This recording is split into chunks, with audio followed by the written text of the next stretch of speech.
JeanLouis. I'm Breanna Smith. And I'm Letesha Wallace. We are from West Orange High School, and today we're going to be talking about childhood development in education.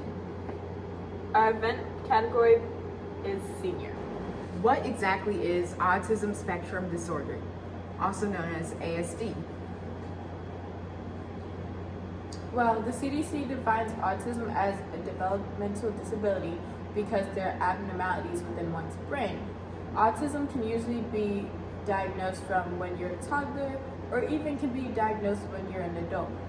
There are various symptoms of autism, and nobody's case of autism is exactly the same. There's a wide spectrum that you can range on for autism. Autism prevalence has increased 178% since 2000.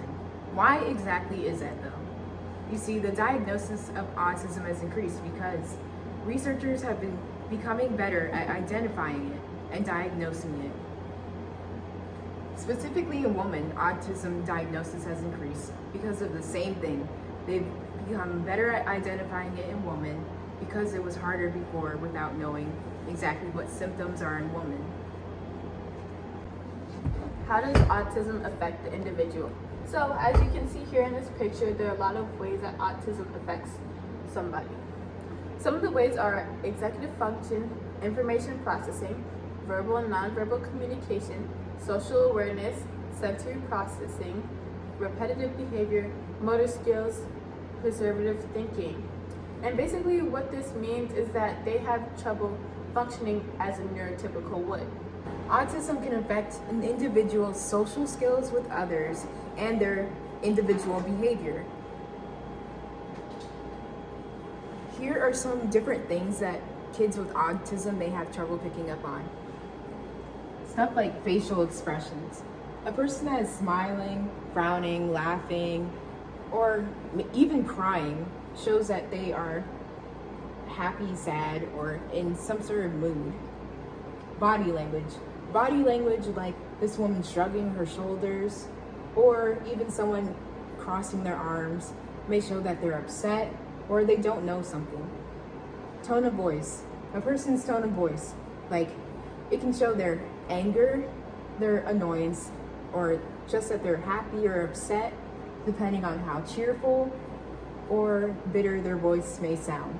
Eye gaze. A person that is not looking directly at another person may show that they are uninterested in some sort of conversation. Autism in educational environments.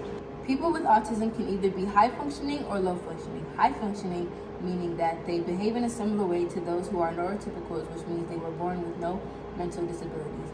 Whereas those who are low functioning tend to struggle more with day-to-day activities in everyday life. Here are some of the different ways that you can help children with autism better perform in the classroom. One is by giving them visual aids, which will help them better envision what it is that you're trying to explain to them. Two, by letting them work in pairs, because it's always better to have another set of eyes, ears to give you better insight on the task that you're trying to complete. Also, by giving them a routine, which will ease their anxiety because they won't have to worry about what's going to come next. They already know what's going to happen. Trying to avoid any sensory overload, which means flashing lights or lights that are too bright or loud noises and like tight spaces with too many people. And being straightforward with your ideas, not going into too much detail so they won't get confused and lost in what you're trying to explain to them. They also lose interest when you're talking about things that they don't really find much of an interest in, and they also tend to have a difficult time expressing their feelings towards teachers and fellow classmates. Pause it. Since kids with autism may not always pick up on social cues, they might find it hard to communicate with their fellow classmates, which could lead to them feeling ostracized and as though they don't belong because they can't really get their ideas to their other classmates. Now we're going to talk about careers for assisting autistic students. So our first career is a special ed teacher, And special ed teachers are helping students with autism be able to navigate through their daily school life. They also work with students who have other disabilities within their nervous system or even physical disabilities.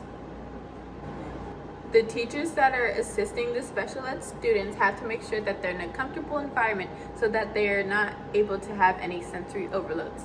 They also modify each and every lesson plan for different students because they may range on different areas of the spectrum. These lesson plans are called individual education programs. Thank you for watching our presentation. In conclusion, we would like to enlighten students and other individuals about the difficulties children with autism face in educational environments. Have a nice day.